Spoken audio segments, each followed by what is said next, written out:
முத்திரிக்கப்படுறாங்க. ஸல்லல்லாஹு அலைஹி வஸல்லம் சொன்னாங்க, ஒரு துஆவை சொல்லி கொடுத்தாங்க.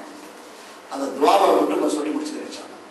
ஸல்லல்லாஹு சொன்னாங்க, அல்லாஹும்ம மக்ஃபிர் லி உம்மத்தி முஹம்மதின் ஸல்லல்லாஹு அலைஹி வஸல்லம், அல்லாஹும்ம அர்ஹம் உம்மத்த முஹம்மது ஸல்லல்லாஹு அலைஹி வஸல்லம், அல்லாஹும்ம தஜாவஸ் அன் உம்மத்தி முஹம்மது ஸல்லல்லாஹு அலைஹி வஸல்லம். இந்த துஆவை ஒவ்வொரு நாளும் யாரெல்லாம் 3 தடவை ஓதுகின்றார்களோ அவர்கள் அல்லாஹ்வுடைய நேசர்களாக, நேசருடைய சபீலே அல்லாஹ் அவரை ஆக்கிடுவார் என்று ஸல்லல்லாஹு அலைஹி வஸல்லம் சொன்னதை இமாம் கஸாலி ரஹ்மத்துல்லாஹி அலைஹி கிதாப் எழுதியிருக்காங்க. என்ன அர்த்தம்? உம்மத்தை கவலை வரணும்.